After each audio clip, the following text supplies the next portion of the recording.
The crimson silk of her dress caught on the rough wood as Callista Firelight climbed into the merchant's wagon, her hands trembling against the fabric that had once made her feel beautiful. Now, it felt like a shroud.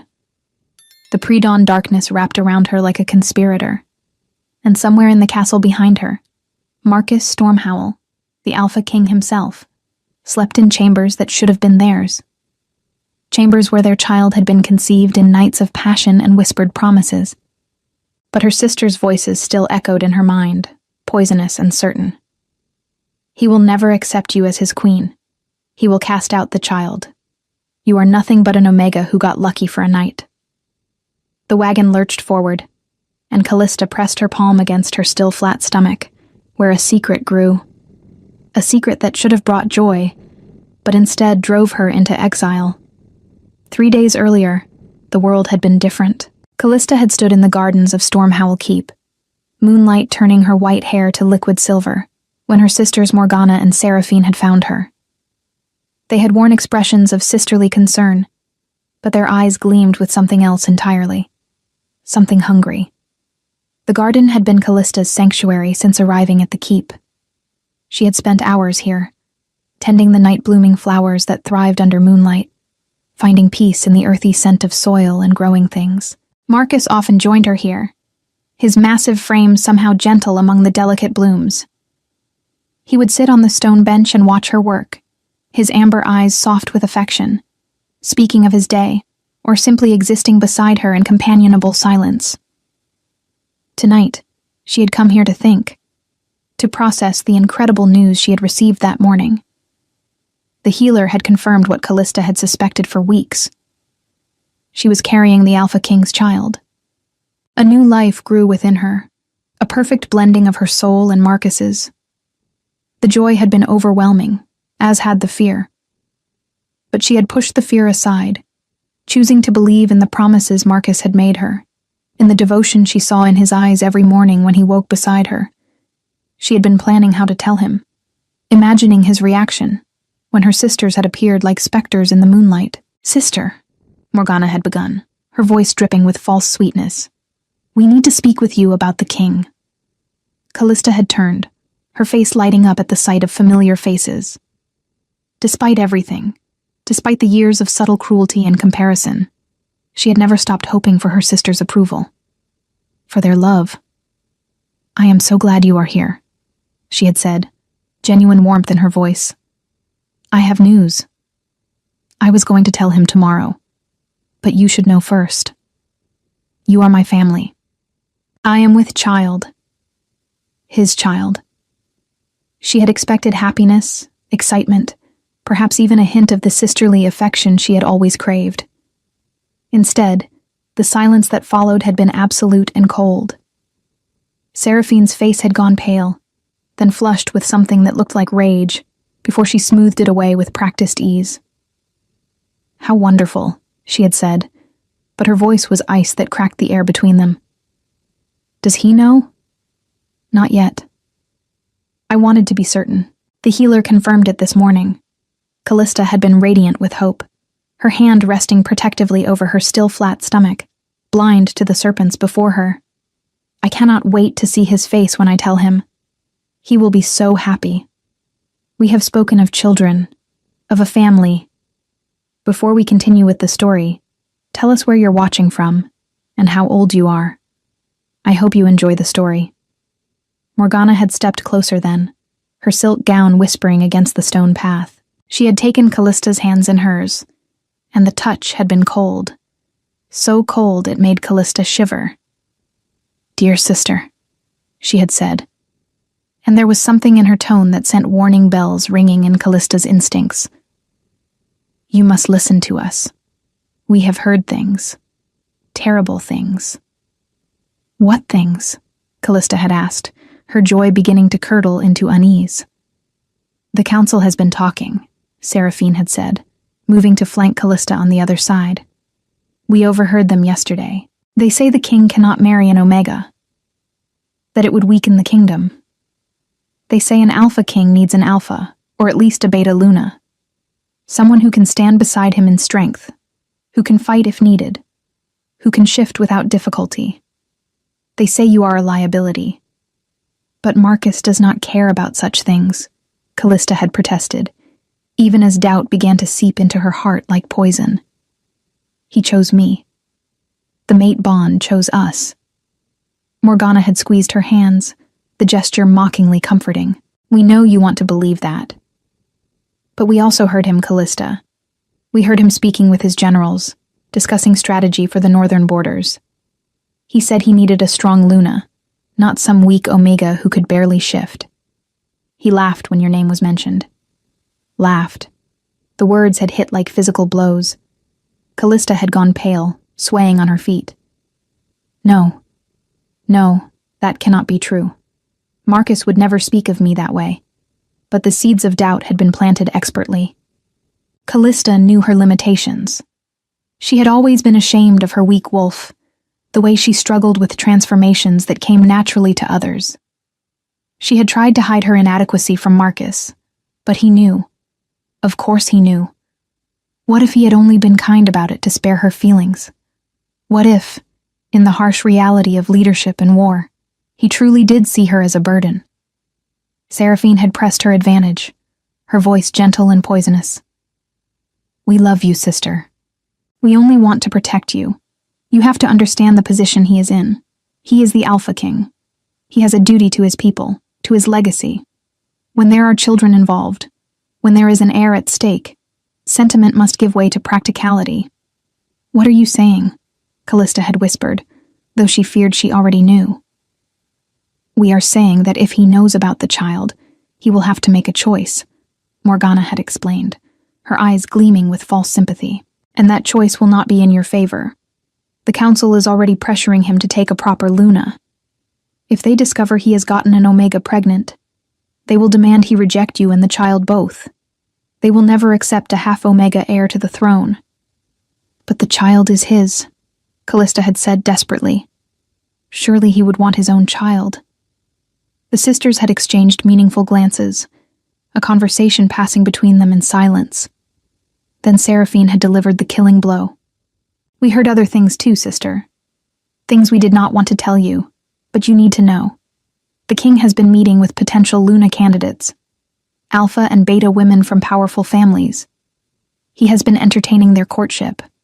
And when your name came up, when someone mentioned his attachment to you, he said it was temporary, that an Omega could not hold an Alpha King's interest permanently.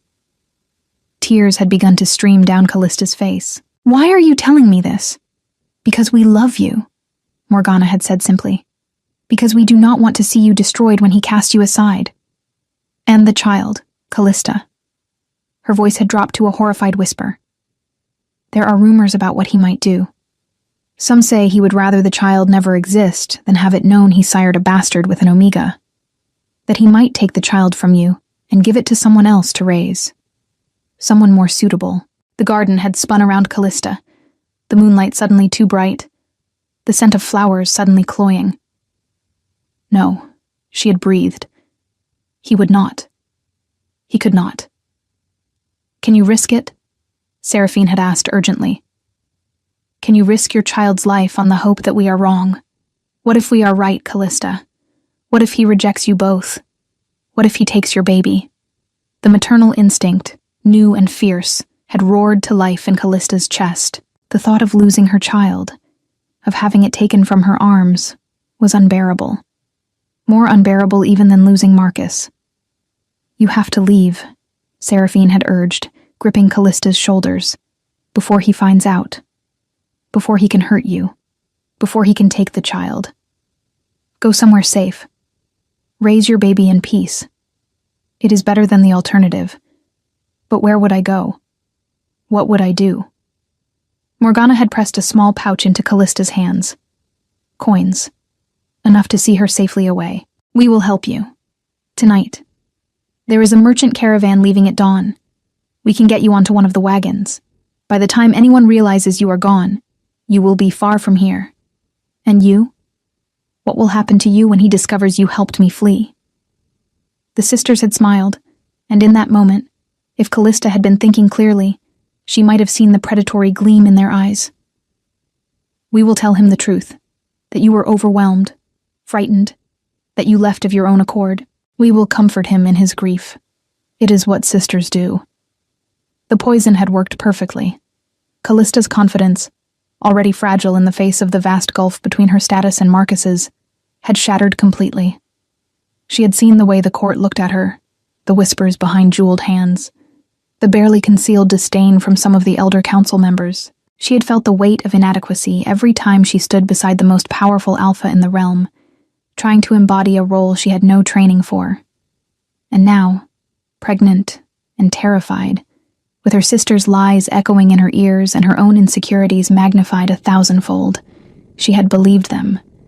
She had let fear override trust. She had let doubt poison love. That night, as Marcus slept peacefully beside her, Callista had memorized every line of his face.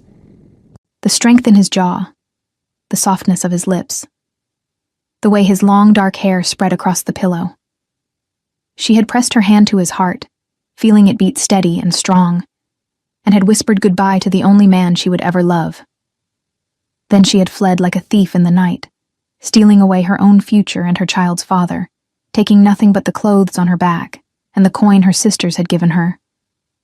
She had not looked back. If she had, she might have seen Morgana and Seraphine watching from a window, smiles of triumph on their faces. She might have seen them embrace, celebrating a plan executed perfectly. She might have realized the truth. But Callista had only looked forward, toward a future that suddenly seemed dark and impossibly lonely, carrying a child whose father would never know them. The pain had been crushing. Every step away from Marcus had felt like tearing herself in half. The mate bond had screamed in protest. A golden cord stretched too far, pulled too tight. But Callista had forced herself to keep moving, convincing herself that this pain was necessary, that she was protecting her child, that she was being brave. She did not realize she was being foolish. That bravery and cowardice could look so similar when fear made the choices. The wagon rolled through the countryside, each turn of the wheels taking her farther from the only man she had ever loved. Callista huddled beneath rough burlap, breathing in the scent of grain and earth, so different from the sandalwood and storm that always clung to Marcus. She remembered the first time she had scented him, the way her entire body had responded, every instinct screaming mate, even as her rational mind insisted it was impossible. Marcus Stormhowl was a legend made flesh, tall enough that she had to crane her neck to meet his eyes, broad-shouldered and carved from muscle and jawn determination. He moved through the world like a force of nature. His long black hair fell past his shoulders, often tied back with leather cords, and his beard framed a face that could have been cut from granite.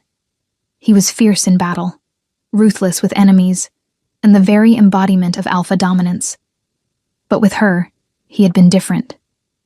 She remembered the night of the Harvest Moon Festival, when she had been serving wine to the visiting dignitaries. She had been nobody, an Omega servant in a red dress that had been mended twice, her white hair braided simply down her back.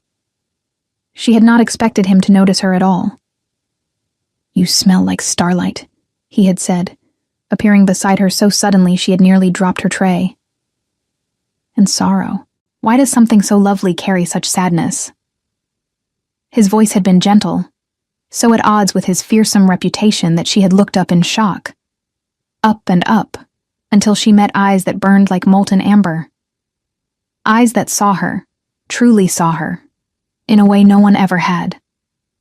"I am not sad, my lord," she had managed. "Only tired." "Liar," he had said, but there was warmth in the word. "Come. Walk with me." It should have been impossible. The Alpha King did not walk in gardens with Omega servants. But Marcus Stormhowl had never been bound by what should be. He had extended his hand, and when she had taken it, the world had shifted. The mate bond had snapped into place like a key turning in a lock, and they had both gasped with the force of it. "You," he had breathed, wonder in his voice. "It is you."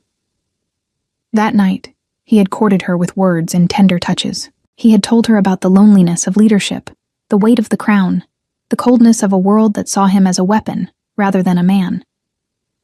She had shared her own loneliness, the isolation of being an Omega, in a world that valued strength and dominance above all else. They had talked until dawn painted the sky pink and gold, and when he had finally kissed her, it had felt like coming home. The wagon hit a rut, jarring Callista from her memories. She could not afford nostalgia.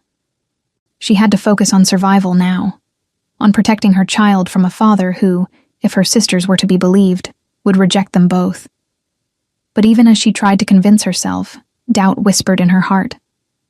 Marcus had been so tender with her, the way he touched her, as if she were something precious and breakable. The way he listened when she spoke, giving her his complete attention, as if her words were pronouncements of great importance. The way he held her after they made love, his large body curled protectively around hers, his face buried in her hair as he murmured words of devotion. "You are mine," he would say. "My heart, my home, my everything." Had it all been lies? The thought sent fresh tears streaming down her face. Miles away, in Stormhowl Keep, Marcus Stormhowl woke to emptiness. The bed beside him was cold, Callista's scent already fading from the sheets. He sat up, a sense of wrongness settling over him like a shroud. She often rose early, but something felt different this morning. Off. He pressed his hand to the mattress where she should have been, finding it cold. Too cold. She had been gone for hours then. The mate bond, usually a warm, constant presence in his chest, felt stretched and thin, as if she were pulling away from him, not just physically, but emotionally, deliberately. Panic, unfamiliar and unwelcome, clawed at his throat. Marcus dressed quickly, not bothering with his usual care. He threw on breeches and a shirt, not even lacing it properly, and went to find her. His long strides ate up the distance to the gardens, his first destination. Callista loved the gardens at dawn, loved watching the night flowers close and the day blooms open. She would sit on the stone bench and breathe in the morning air, and he would often join her, content to simply exist in her presence before the demands of kingship claimed his attention. But the gardens were empty. The bench where they had shared countless conversations sat vacant. The flowers she had planted with such care bloomed unobserved. The kitchens had not seen her. The library was silent and still. Her chambers, the ones she still officially kept though she spent every night in his arms, were undisturbed. The bed was made, the wardrobe closed. Nothing seemed amiss, and yet everything was wrong. Marcus questioned the guards, his voice taking on the alpha command he rarely used within his own home. Had they seen the Lady Callista? When? Where was she going? The answers were useless. One had seen her in the early evening, walking in the gardens. Another had glimpsed white hair in a corridor near midnight.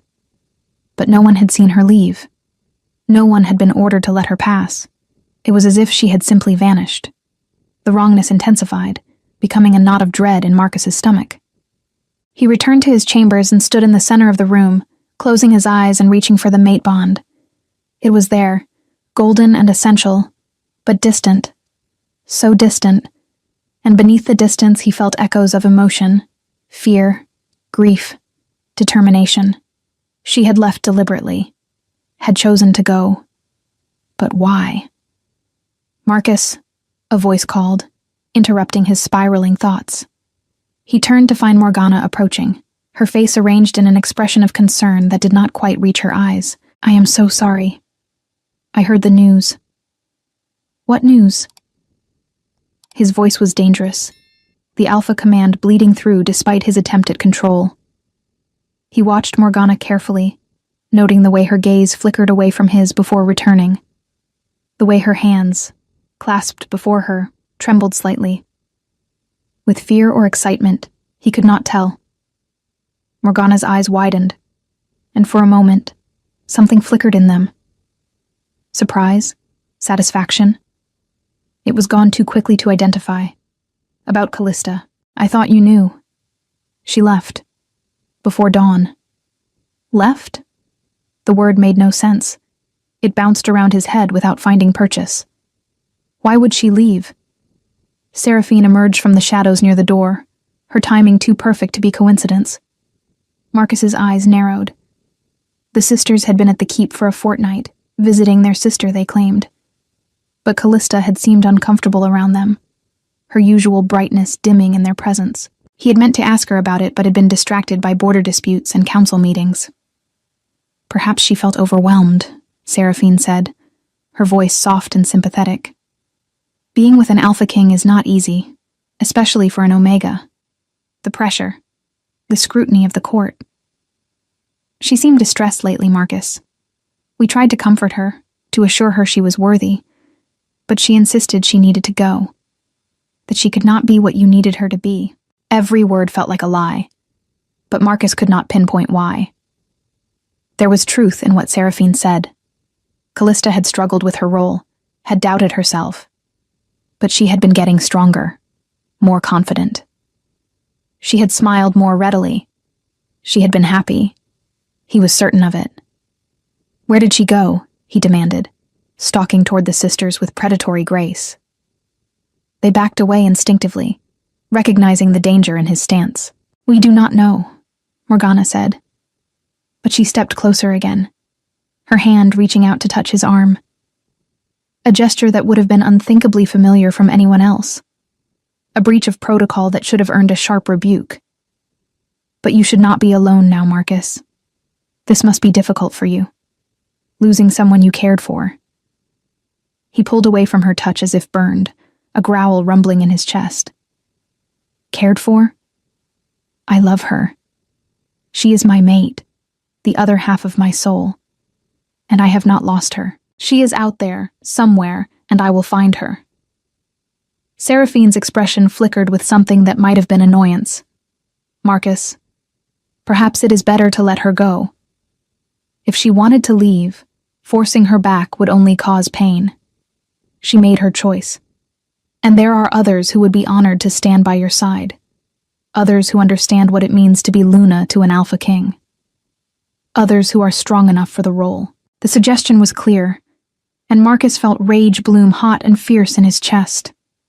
His lips pulled back in a snarl that would have sent lesser beings running. You will never speak to me of other women. There is only Callista. There has only ever been Callista.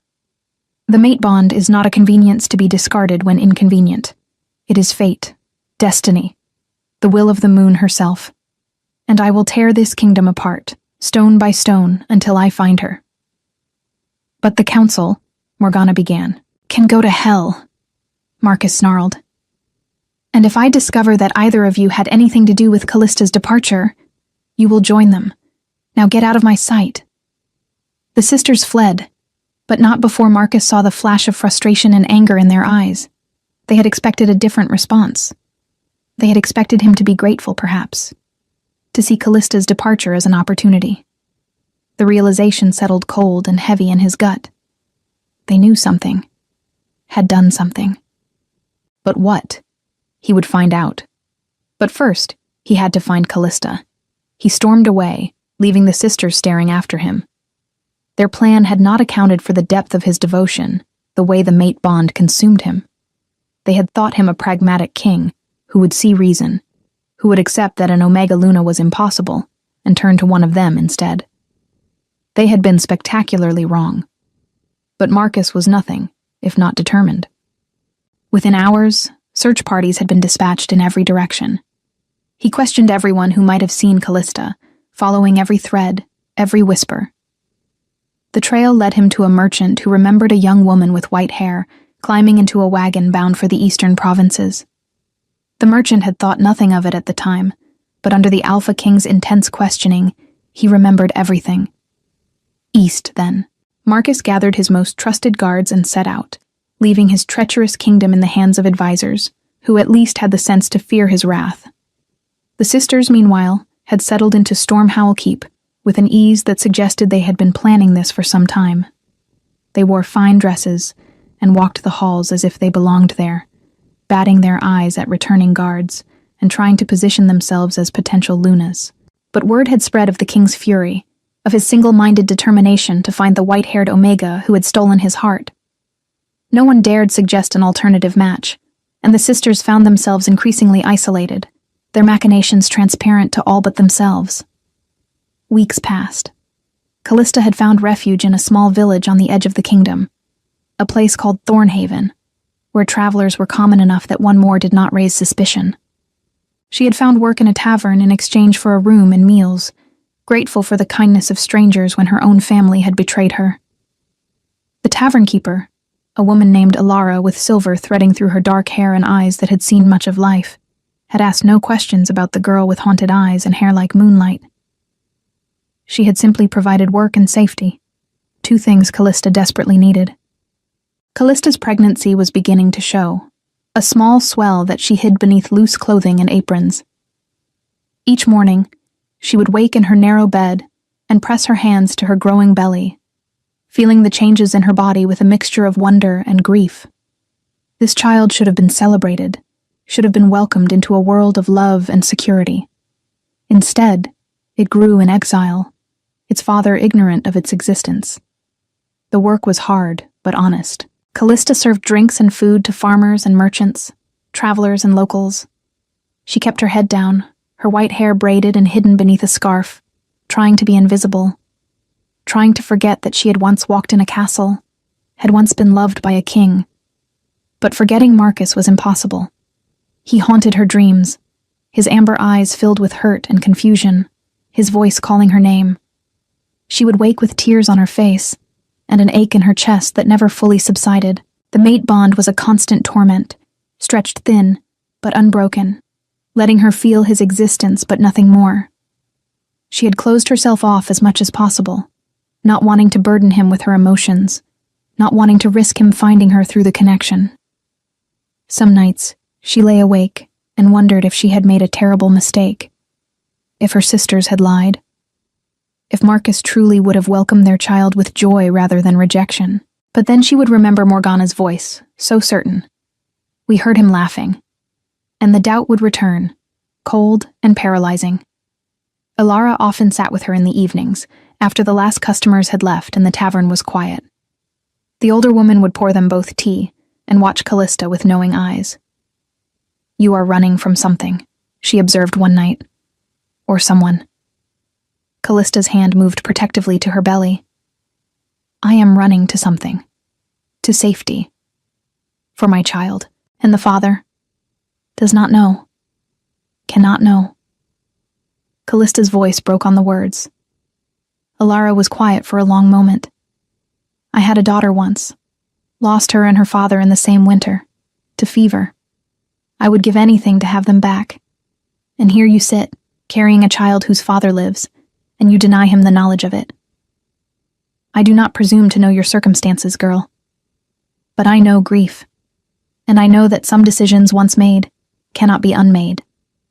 Make certain yours is one you can live with." The words haunted Callista long after she climbed the stairs to her small room. Could she live with this decision? Could she raise her child alone, always wondering what might have been? Could she look into eyes that might mirror Marcus's and lie about their father? But the alternative terrified her more. The thought of returning, of seeing rejection in Marcus's face, of having her child taken from her arms. Her sister's warnings had burrowed deep into her psyche, poisoning every hopeful thought with doubt. So she stayed. She worked. She spoke to her child in whispers at night, telling stories about bravery and strength, about a father who was fierce and noble even if he could not be part of their lives. She felt the baby move for the first time while kneading bread in the tavern kitchen, a flutter like butterfly wings against her palm, and she had to grip the counter to keep from sobbing. She was alone. Utterly, completely alone. And it was the loneliest she had ever been. Marcus, meanwhile, was a man possessed. He had tracked Callista across the kingdom with relentless determination, following rumors and sightings, always a few days behind. He slept little, ate less, and his guards began to worry for his health. The Alpha King, always so controlled and commanding, had become something wild and desperate. The trail had been maddeningly cold at first. A merchant remembered a young woman with white hair boarding a wagon, but which direction had she gone? A farmer had seen someone matching her description at a crossroads, but had she taken the north road or the eastern path? Each false lead was a knife to Marcus's heart, each delay an agony. He pushed his small group hard, riding from dawn until well past dark, stopping only when the horses needed rest. His guards, loyal men who had fought beside him in countless battles, had never seen their king like this. The fearsome alpha who struck terror into enemies was reduced to hollow-eyed desperation, calling out Callista's name in his sleep, reaching for her across an empty bed. Captain Aldrich, his most trusted soldier, tried to reason with him. "My king, you must rest. You must eat. You will be no good to her if you collapse."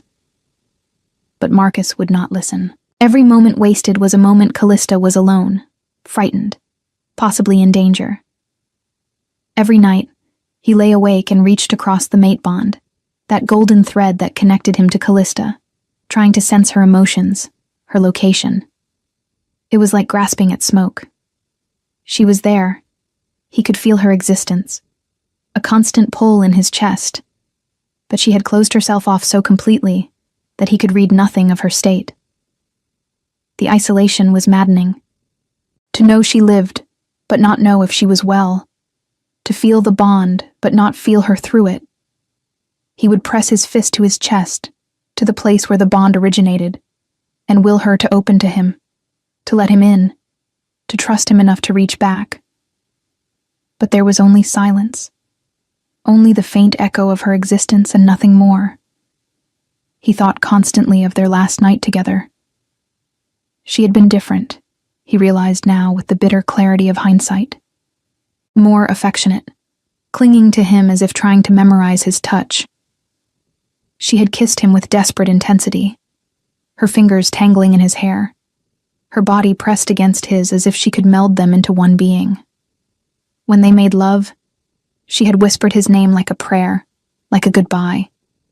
And afterwards, when he had fallen asleep with her cradled against his chest, she had watched him. He had woken briefly in the deep hours of night, to find her propped on one elbow, tracing the lines of his face with gentle fingers, tears sliding silently down her cheeks. "Why are you crying, little light?" he had murmured, using the pet name he had given her in their earliest days. She had smiled through her tears and kissed him softly. "Because I love you. So much it frightens me." He had pulled her close, burying his face in her hair. "You never have to be frightened. Not with me. I will always protect you. Always keep you safe." The memory was salt in the wound. He had promised to keep her safe, and she had run from him. What had frightened her so badly that she would flee in the night? What had driven her away? His investigation into her departure had yielded troubling information. Guards reported that Morgana and Seraphine had been seen with Callista in the gardens the night before she disappeared, that the three sisters had spoken for some time, and that Callista had been crying when they parted. What had they said to her? What poison had they poured into her ears? Marcus had wanted to drag the sisters before him and demand answers, but they had vanished from the keep the day after Callista's disappearance. Gone back to their family estate, they claimed. But Marcus suspected they were hiding, knowing that his discovery of their involvement would end badly for them. He filed the knowledge away for later. First, find Callista. Then, deal with the vipers who had driven her away. The eastern provinces were vast, and the trail kept going cold.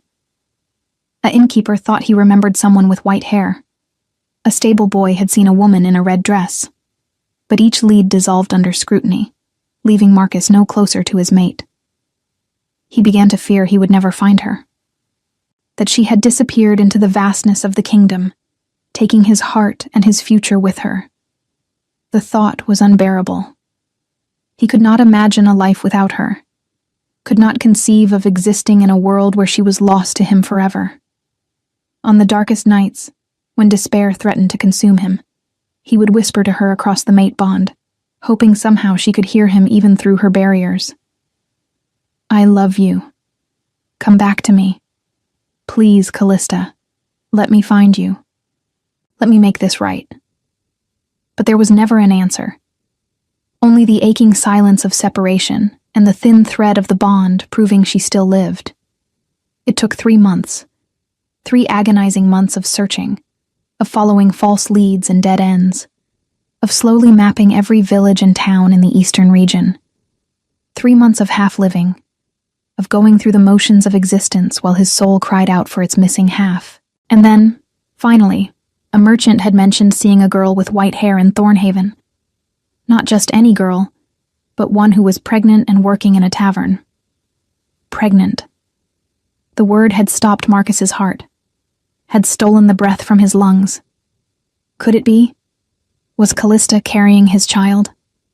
The thought filled him with joy so fierce it was painful, and terror equally profound. If she was pregnant and had still fled, what had she been afraid of? What had someone told her to make her think he would not want their child? The pieces began to fall into place. The timing of her departure, her sister's convenient presence just before she left, the way they had tried to position themselves as alternatives, as suitable Luna candidates. They had known.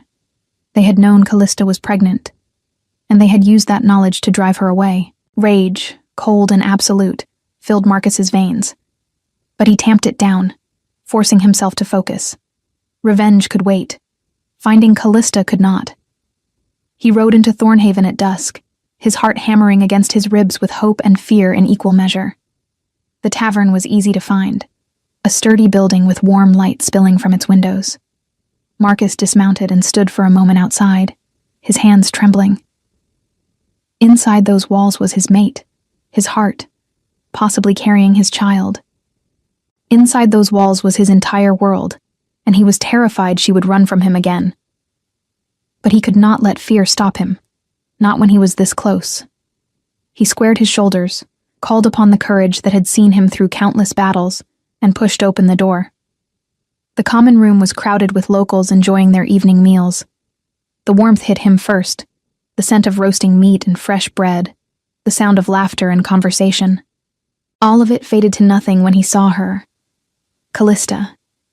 She emerged from the kitchen carrying a tray of drinks, her white hair loose around her shoulders and glowing in the firelight like a halo.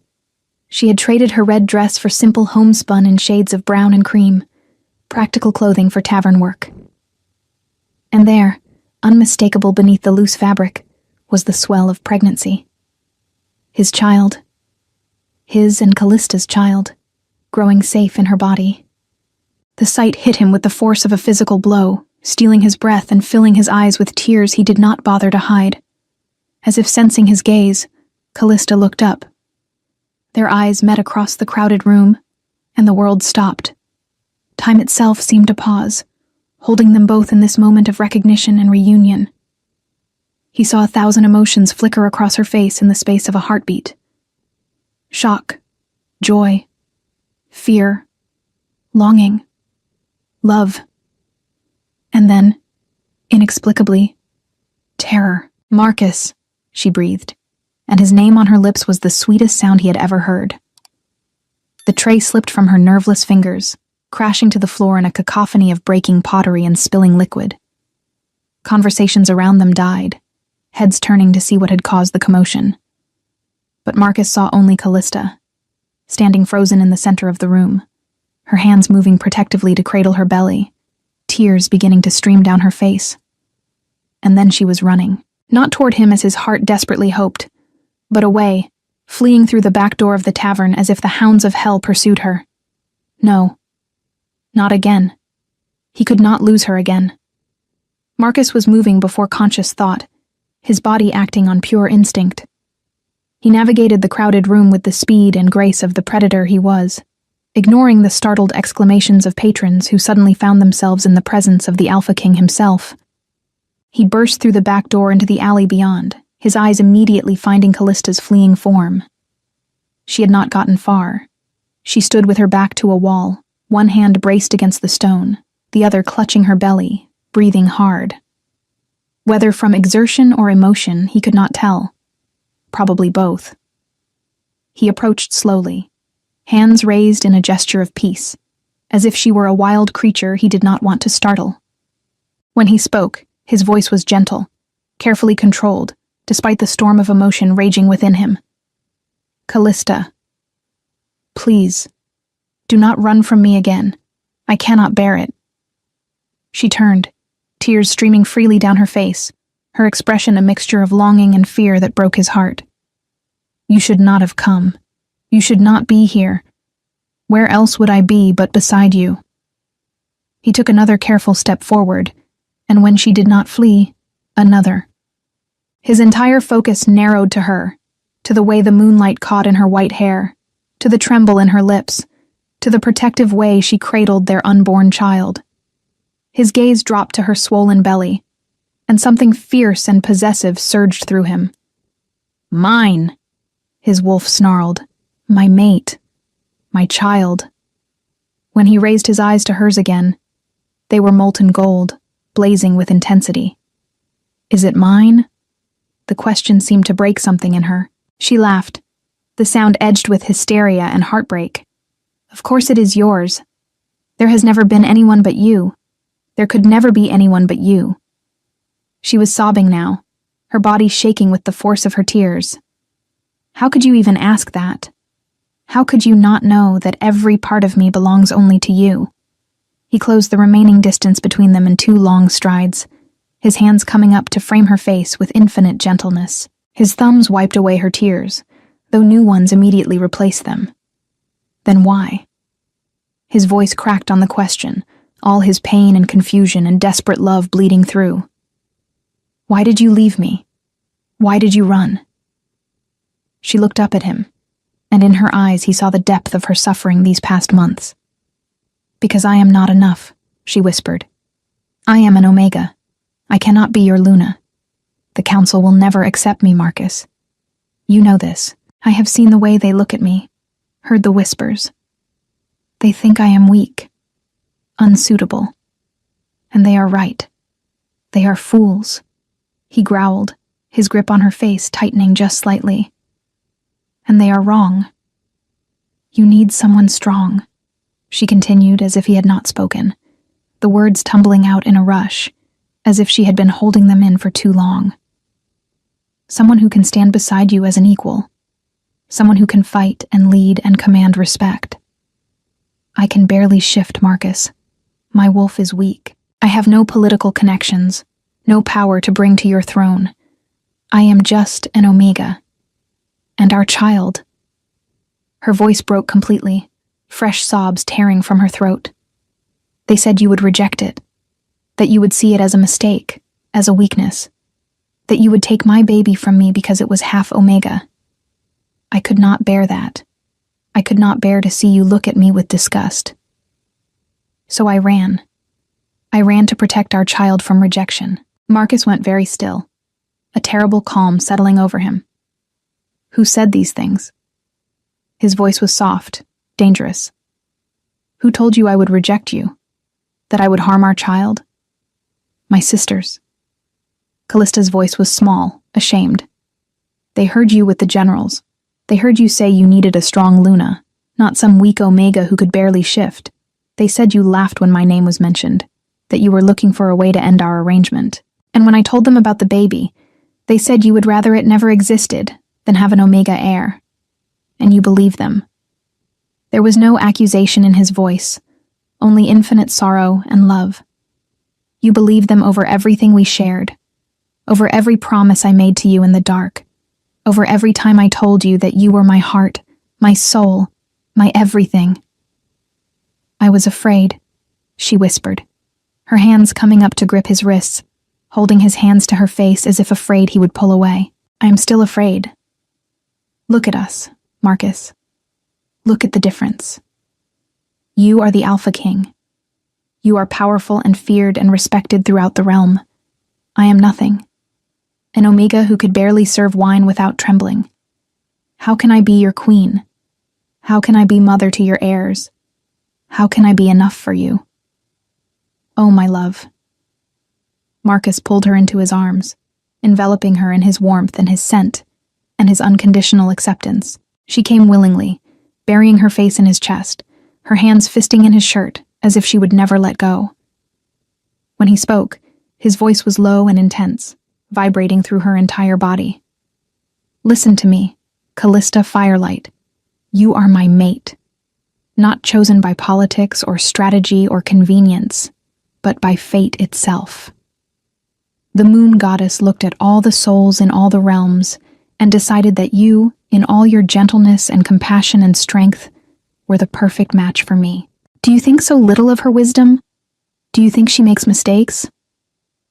But I am weak, Callista protested against his chest. You are not weak. You are different.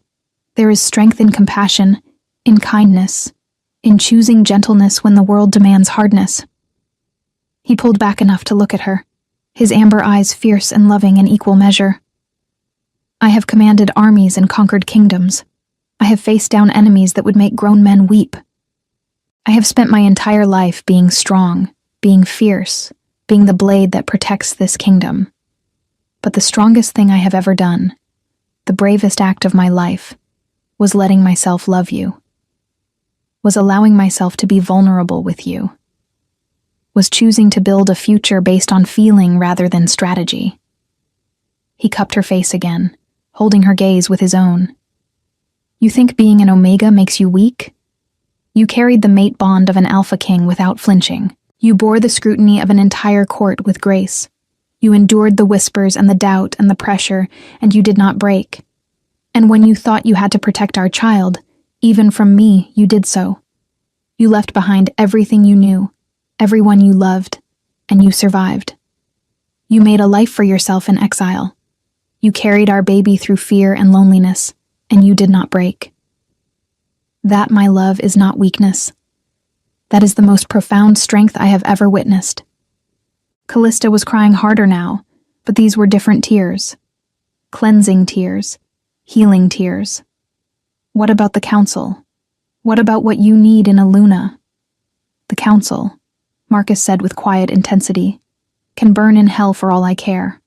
I am the Alpha King. They advise me. They do not command me. And I have made my choice. I chose you the moment the mate bond snapped into place between us. I chose you every day since. And I will choose you every day for the rest of my life. His hands moved to her belly, cradling the swell with infinite gentleness, with reverence and wonder. And this child, our child, the heir to Stormhell Keep, this baby is not a mistake or a weakness. This child is proof of our love, evidence that even in a harsh world, gentleness and fierceness can come together and create something beautiful, something precious. He dropped to his knees before her, and the sight of the Alpha King kneeling in the dirt of a tavern alley, his face pressed against her swollen stomach, was so unexpected that Callista gasped. His arms encircled her waist, his face pressed against where their child grew, and when he spoke, his voice was thick with emotion. I am sorry. His words were muffled against her, but she heard everyone. Sorry that I did not make you feel secure enough to come to me with your fears. Sorry that you believed, even for a moment, that I could reject you or our child. Sorry that I failed to protect you from poisonous lies. I have been searching for you for 3 months, Callista. 3 months of agony, wondering if you were safe, if you were well, if you were carrying my child alone and afraid. 3 months of an empty bed and an emptier heart. 3 months of half-living, existing, but not really alive. He looked up at her, and the tears on his face undid her completely. Please, come home with me. Let me prove to you every day that you are loved. Let me prove to our child that they were wanted from the moment of conception. Let me spend the rest of my life making up for every moment of fear and doubt you have endured.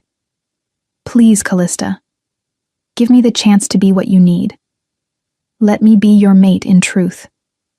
Callista's hands tangled in his long, dark hair, and she felt the mate bond surge between them, responding to their proximity and emotional vulnerability. It had been stretched so thin, pulled so taut that it ached, but now it flowed freely again, golden and warm and right. Through it, she felt everything he had hidden from her during their separation. His fear, his desperation, his unshakable love, his absolute conviction that she was his, and he was hers, and nothing else mattered. I am sorry too, she whispered. sinking down to kneel with him in the dirt, not caring about her dress or propriety, or anything but being close to him. I should have trusted you. Should have trusted in us. Should have known that what we had was real and strong and worth fighting for. I let fear make me weak. I let doubt poison what we had.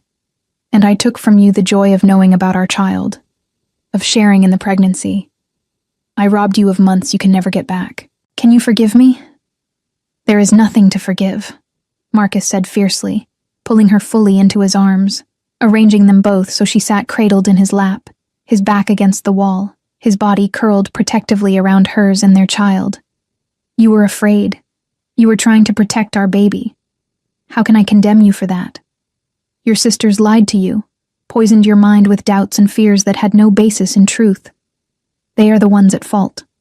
Not you. What will you do to them? Callista asked quietly. What do you want me to do? He pressed a kiss to her hair.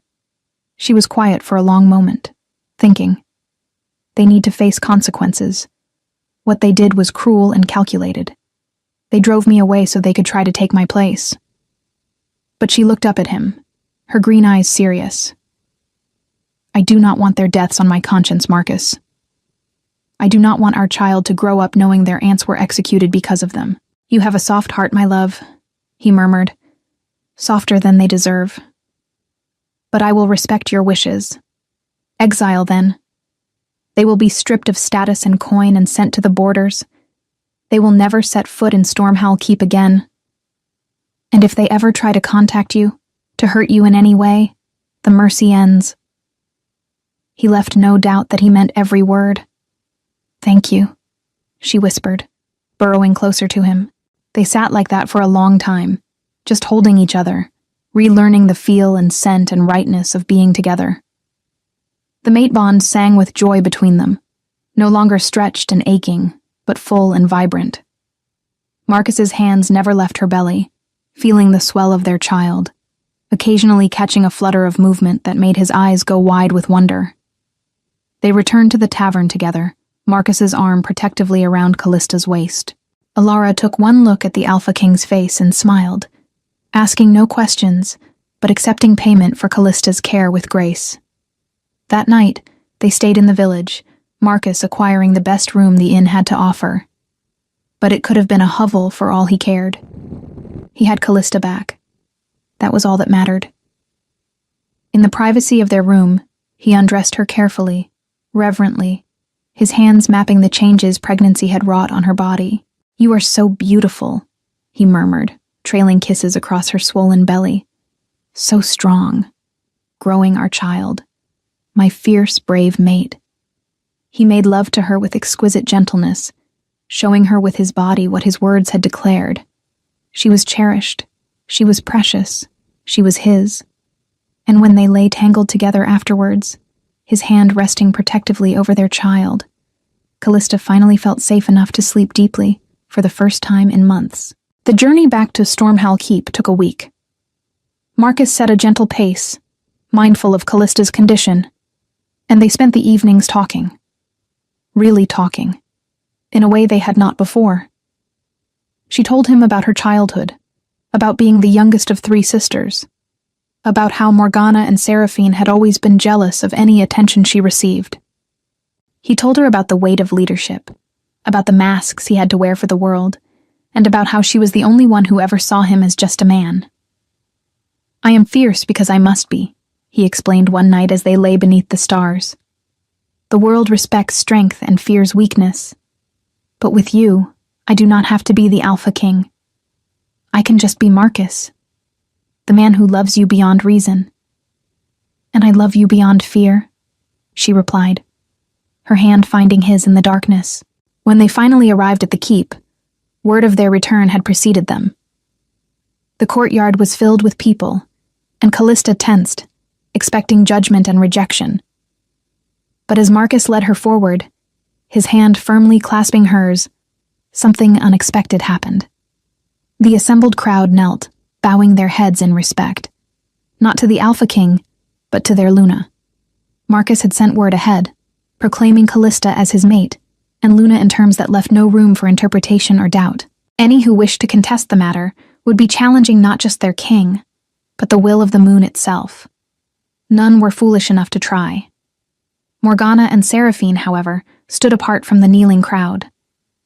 They had not expected this, had been certain that Marcus would be grateful to them for driving away the unsuitable Omega, that he would turn to one of them for comfort and partnership. Instead, here was Callista, more radiant than ever despite her simple clothes and swollen belly, with the Alpha King gazing at her as if she hung the moon. "You," Marcus said, his voice cutting through the silence like a blade. His eyes fixed on the sisters with the cold fury he showed his enemies. "You poisoned my mate with lies. You drove her from her home, endangered her and our child, all for your own selfish ambitions." Morgana opened her mouth to protest, but the alpha command in Marcus's voice silenced her. "Do not bother with denials. I have the truth from Callista herself. You told her I would reject her, that I spoke of her with contempt, that I would harm our child. These lies could have cost me everything." He stepped forward, and both sisters shrank back. "You wanted to take her place, to have what was never meant for you. The mate bond is sacred, chosen by forces greater than our ambitions and schemes, and you tried to destroy it. The punishment was exile." Morgana and Seraphine were stripped of their claims to any family wealth or status and sent to the borders of the kingdom. It was merciful, far more merciful than they deserved, but Marcus would not make Callista endure her sister's execution. She had a soft heart, his mate, and he would not burden it with that guilt. In the months that followed, Stormhowl Keep transformed. Callista, despite her fears, proved to be exactly the Luna the kingdom needed. She ruled not with dominance but with compassion, tempering Marcus's fierce leadership with kindness. She resolved disputes with wisdom, cared for the sick and poor with generosity, and slowly won over even the most skeptical members of the court. They learned what Marcus had known from the beginning, that strength came in many forms, and that an Omega could be as powerful as any Alpha if given the chance. Marcus was never far from her side. He doted on her shamelessly, one large hand almost always resting on her growing belly, feeling their child move and kick. He spoke to the baby regularly, telling stories and making promises about the world they would inherit. And at night, he held Callista close and whispered his gratitude that she had come back to him. The birth was difficult. Callista labored for nearly a day, and Marcus paced outside the birthing chamber like a caged beast, his control fraying with every cry of pain from his mate. When they finally allowed him in, he found Callista exhausted but radiant, holding a squalling infant with a shock of dark hair. "A son," the midwife announced with a smile. "A strong, healthy son." Marcus approached slowly, reverently, as if afraid to shatter the moment. He knelt beside the bed and looked at his child, at the tiny fist waving in the air, at the miniature face scrunched in displeasure at being born. When the baby's eyes opened, they were amber, just like his father's. "He is perfect," Marcus breathed. "You are perfect." Callista smiled tiredly and placed their son in Marcus's arms. The huge Alpha King, who had commanded armies and inspired fear in enemies, held his child with trembling hands and openly wept. They named him Kirin, which meant Little Dark One. And as Marcus held his son and his mate's hand, he knew with absolute certainty that this was what he had been born for. Not to be a king or a warrior, but to be a husband and father. To love and protect and cherish these two people who were now his entire world. The years that followed were marked by peace and prosperity. Kirin grew strong and clever, inheriting his father's strength and his mother's kind heart. More children followed, a daughter with her mother's white hair, and a second son who had Callista's gentle nature. Marcus remained as fierce as ever to his enemies, but his family knew him only as loving and devoted. He would come home from council meetings and transform from the fearsome Alpha King into a father who let his children climb on him like a mountain, and a husband who still looked at his mate as if she were the most precious thing in existence. Callista had long since stopped doubting her worth. She wore her Luna title with grace and confidence, secure in the knowledge that she had earned it not through dominance, but through love. The kingdom flourished under their combined leadership, proof that sometimes the moon's wisdom surpassed mortal understanding. On quiet nights, when the children were asleep and the keep was silent, Marcus would hold Callista on the balcony overlooking the kingdom. He would wrap his arms around her, his chin resting on her head, and they would simply exist together. Two halves of one soul, bound by fate and choice in equal measure. "Do you remember the night we met?" Callista asked one such evening. "When you told me I smelled like starlight and sorrow?" "I remember everything about you," he replied. "Every moment, every breath. How could I forget the night my life began?" She turned in his arms to face him. "I was so afraid back then. Afraid to hope. Afraid to believe someone like you could want someone like me. And now?" His hands cupped her face gently. "Now I know that love does not measure worth in dominance or submission. It measures it in devotion. And you, Marcus Stormhowl, have devoted yourself to me with a fierceness that humbles me every day. As I will until my last breath and beyond," he vowed, sealing the promise with a kiss. Far away, in the exile they had brought upon themselves, Morgana and Seraphine lived with the consequences of their jealousy. They had wanted a crown, and had lost everything, including the sister they had betrayed. Sometimes, in honest moments, they wondered if it had been worth it. But the question came too late, and the answer did not matter. Some betrayals could never be forgiven or forgotten. But in Stormhowl Keep, forgiveness and love had triumphed. Callista had found the courage to return, and Marcus had found the heart he did not know he was missing. Their children grew in safety and love, their kingdom prospered, and the mate bond between them only grew stronger with each passing year. On the anniversary of the day Marcus had found Callista in that village tavern, they returned to Thornhaven together. They brought gifts for Ilara and the villagers who had sheltered Callista in her time of need, and they stood in the alley where Marcus had knelt, and begged his mate to come home. "I almost lost you," Marcus said quietly, his arms around Callista from behind. "The thought still terrifies me." "But you did not," she replied, leaning back against his solid strength. "You came for me. You fought for us. That is what I will always remember. Not the fear or the flight, but that when it mattered most, you chose us." He turned her to face him, his amber eyes intense. "I will always choose you, in every life, in every world, in every circumstance. You and our children are my everything. And you are ours," she said simply. They kissed then, in that alley where fear had been conquered, and love had triumphed, and the mate bond sang between them with joy. They had been tested by jealousy and lies, by distance and doubt, but they had emerged stronger. Their love was not the gentle, easy kind. It was fierce and hard-won, forged in fire and tempered by adversity. It was the kind of love that changed kingdoms and defied expectations. The kind that proved that sometimes the moon knew better than mortal hearts what was needed. An alpha king who was fierce to the world, but soft for his mate.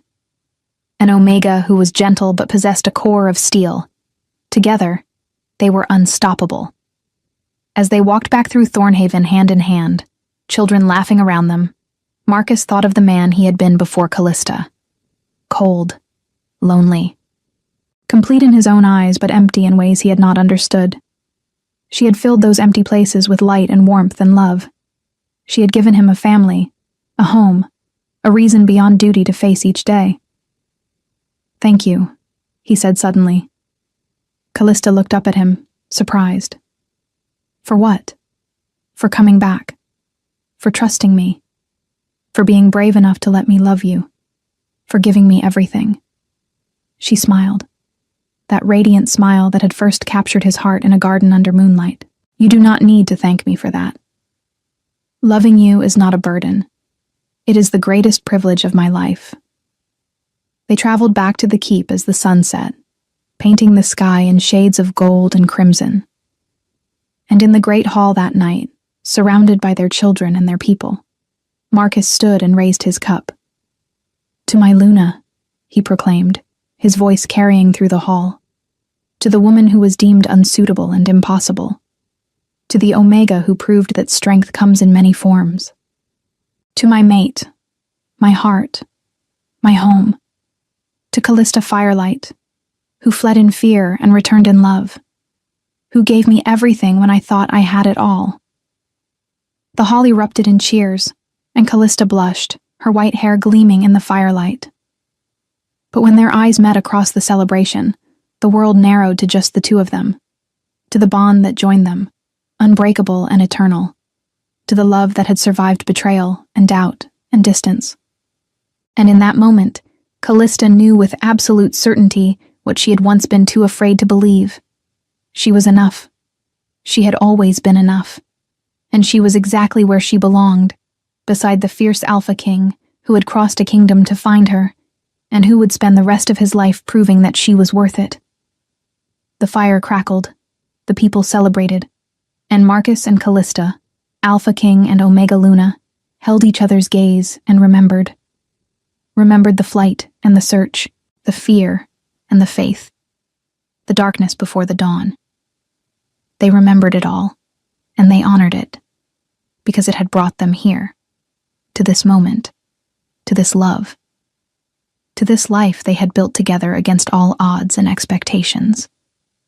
And far into the night, when the celebrations had ended and the children slept safely in their beds, Marcus held Callista in their chambers and whispered the words he would never tire of saying. I love you. I will always love you. You are my choice, my fate, my forever. And Callista, secure in the arms of her mate and king, whispered back, and you are mine. Today, tomorrow, always. Outside, the moon shone down on Stormhowl Keep, blessing the love it had forged, the family it had created, and the proof that sometimes the impossible was simply the inevitable waiting to be realized. The Alpha King had chosen his Omega, and in doing so, he had chosen everything that mattered. We'd love to hear your thoughts on this beautiful love story. Let us know what you thought of this tale full of emotions and surprises. Tell us your name, where you're watching from, and rate this story from 0 to 10 if it touched your heart. And if you enjoyed the plot, don't forget to leave a like and subscribe to the channel so you don't miss the amazing new stories coming soon. See you next time.